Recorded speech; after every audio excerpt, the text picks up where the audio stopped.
दिल्ली शराब घोटाले के मामले में अब एक नया मोड़ आ गया है। और नया मोड़ जानते क्या है, जिसको हम बार बार आपको बता रहे थे, यानी कि अरविंद केजरीवाल एंड कंपनी जज बदलने की मांग को लेकर अब सुप्रीम कोर्ट पहुंच गए। हमें बार बार कह रहे थे आपको कि भैया यहां तक ये भी बाज नहीं आएंगे। हर मामले को जो आदमी मान हानि के मामलों को लेकर सुप्रीम कोर्ट चले जाते हैं, उनसे तो बस क्या ही कीजिएगा। तो वही हुआ, अरविंद केजरीवाल एंड कंपनी अब सुप्रीम कोर्ट पहुंच गए हैं और उन्होंने साफ तौर पर सुप्रीम कोर्ट का दरवाजा खटखटाते हुए ये गुहार लगाई है कि हमारे केस को मिलॉर्ड, हमारे केस को बदल दिया जाए। हमारा केस तो अब बस जज बदलवा दीजिए हमारा, अब सुप्रीम कोर्ट में, क्योंकि हाई कोर्ट के चीफ जस्टिस ने इस पूरे मामले को मना कर दिया। उन्होंने कहा ऐसा कोई कारण दिखाई नहीं देता है। देवेंद्र उपाध्याय जो चीफ जस्टिस हैं हाई कोर्ट के, उन्होंने कहा कि ऐसा कोई पॉइंट इसमें दिखाई नहीं देता है जिस वजह से जज को बदला जाए। इस फैसले के आने के बाद, यानी कि हाई कोर्ट के चीफ जस्टिस देवेंद्र उपाध्याय के इस फैसले के आने के बाद अरविंद केजरीवाल एंड कंपनी अब सुप्रीम कोर्ट पहुंच गई है। सुप्रीम कोर्ट में उन्होंने याचिका लगाई है और अपनी याचिका में केजरीवाल ने कहा है कि इस मामले की सुनवाई फिलहाल जस्टिस स्वर्णकांता शर्मा की पीठ कर रही है, लेकिन उन्होंने आग्रह किया कि इस मामले को किसी अन्य जज की पीठ के समक्ष पेश कर दिया जाए, स्थानांतरित कर दिया जाए। वहीं इस मामले में केजरीवाल के साथ साथ उनके जो सह आरोपी है, यानी कि इस पूरे शराब घोटाले के बड़े मास्टरमाइंडों में से एक उस वक्त के पूर्व डिप्टी सीएम मनीष सिसोदिया, वो भी दिल्ली के मामले में केजरीवाल के साथ सह आरोपी रहे। दिल्ली के पूर्व उप मुख्यमंत्री मनीष सिसोदिया ने भी दिल्ली हाईकोर्ट द्वारा जारी सम्मन को सुप्रीम कोर्ट में चुनौती दे दी है और राहत की मांग की है। भैया हमें बचाओ, अब तो हाईकोर्ट हमें छोड़ेगा नहीं, स्वर्णकांता तो हमें बिल्कुल नहीं छोड़ने वाली है, इसलिए हमें बचाया जाए। उन्होंने इस मामले में कहा है कि शराब नीति घोटाले में ट्रायल कोर्ट ने अरविंद केजरीवाल, मनीष सिसोदिया समेत सभी अन्य आरोपियों को आरोप से मुक्त कर दिया था। इसके खिलाफ सीबीआई ने दिल्ली हाईकोर्ट में अपील की थी, जिस पर अब जस्टिस स्वर्णकांता शर्मा की पीठ सुनवाई कर रही है। आम आदमी पार्टी प्रमुख अरविंद केजरीवाल ने दिल्ली हाईकोर्ट में याचिका दाखिल करके केस की स्थिति दिल्ली की अन्य बेंच को ट्रांसफर करने की मांग की थी कि केस को जो है किसी अन्य बेंच को ट्रांसफर कर दिया जाए। हालांकि दिल्ली हाईकोर्ट के मुख्य न्यायाधीश देवेंद्र कुमार उपाध्याय ने इस मामले को खारिज कर दिया, इनकी जो याचिका थी उसको खारिज कर दिया। मुख्य न्यायाधीश ने कहा कि यह मामला मौजूदा रोस्टर के अनुसार जस्टिस स्वर्णकांता शर्मा की पीठ को ही जाता है, आवंटित किया गया, और यदि किसी जज को मामले से अलग होना है तो इसका फैसला वो संबंधित जज कर सकता है, लेकिन हम इसमें ऐसा कुछ नहीं कर सकते। अदालत ने कहा कि प्रशासनिक स्तर पर इस याचिका को दूसरी बेंच को ट्रांसफर करने का कोई कारण नहीं है। इसके बाद अरविंद केजरीवाल ने इस फैसले को चुनौती देते हुए सुप्रीम कोर्ट का रुख किया। उन्होंने अपनी याचिका में कहा कि उन्हें आशंका है कि इस पीठ के समक्ष मामले की सुनवाई निष्पक्षता और तटस्थता के साथ नहीं की जाएगी।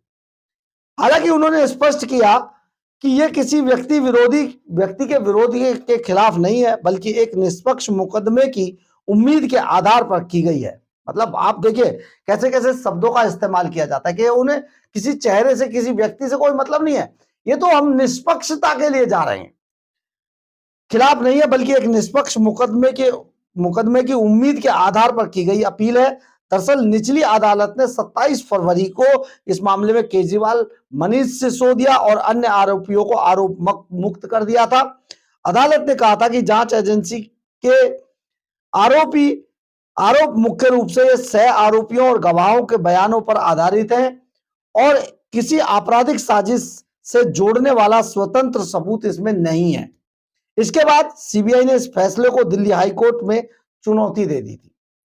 बस तभी से अरविंद केजरीवाल घबराए हुए हैं। दिल्ली हाईकोर्ट ने 9 मार्च को सुनवाई के दौरान कहा, जो स्वर्णकांता शर्मा की जो बेंच है उसने ट्रायल कोर्ट की कुछ टिप्पणियां प्रथम दृष्टया त्रुटिपूर्ण प्रतीत होती हैं। उन्होंने कहा कि जो टिप्पणियां की गई है ये गलत है, ये ऐसा नहीं करना था और उन पर विचार करने की जरूरत है, उन पर दोबारा से विचार किया जाना चाहिए। ये मामला 2021-22 की दिल्ली जो शराब नीति मामला है उससे जुड़ा हुआ है, जिसके बाद अरविंद केजरीवाल के नेतृत्व वाली आम आदमी पार्टी की तत्कालीन सरकार ने अनियमितताओं के आरोपों के बीच वापस इस पॉलिसी को ले लिया था।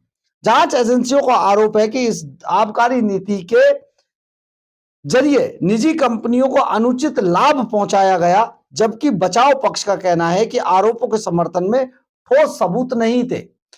अब अरविंद केजरीवाल एंड कंपनी जब से यह मामला स्वर्णकांता शर्मा की पीठ इसको सुन रही है, तब से घबराए हुए हैं।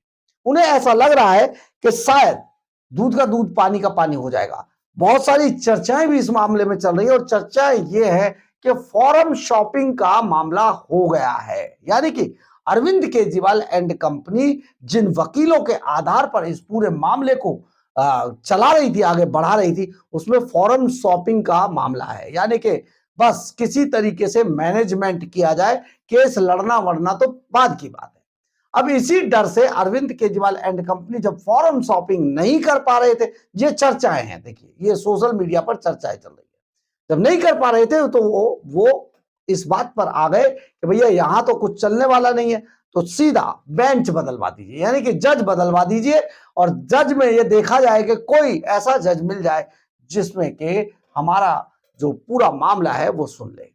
ये सारी चीजें जिस तरीके से अरविंद केजरीवाल एंड कंपनी कर रही थी, आज हाई कोर्ट के जो चीफ जस्टिस है देवेंद्र कुमार उपाध्याय, वहां पर ये एप्लीकेशन डाली गई। जब उन्होंने इस पर इनकार कर दिया, उन्होंने कहा यह पूरा मामला हाई कोर्ट के अंदर फिलहाल रोस्टर के मुताबिक है, इसको चेंज नहीं किया जा सकता है, हम प्रशासनिक जो उनके फैसले उनमें हस्तक्षेप नहीं करेंगे। तो उससे अरविंद केजरीवाल एंड कंपनी घबरा गई और अब सुप्रीम कोर्ट में पहुंच गई है। सुप्रीम कोर्ट का दरवाजा खटखटाया है अरविंद केजरीवाल एंड कंपनी ने। अब देखिए सुप्रीम कोर्ट में क्या होता है, लेकिन मामला स्वर्णकांता शर्मा के पास ही रहेगा, यह ऐसा लगता है, क्योंकि यही एक आधार है और इसके अलावा अरविंद केजरीवाल एंड कंपनी कोई ठोस मामला इस पर नहीं बता पाई है, क्योंकि ये शुरुआती मामला था और शुरुआत में ही केजरीवाल ने जो एक्शन लिया वो शायद उन्हें बहुत महंगा पड़ने वाला है। बहरहाल अगर आपको हमारी खबर अच्छी लगे तो आप इसे लाइक, सब्सक्राइब और शेयर जरूर करें। कमेंट्स बॉक्स में अपनी राय जरूर लिखें, इससे हमें बहुत ऊर्जा मिलती है। जय हिंद।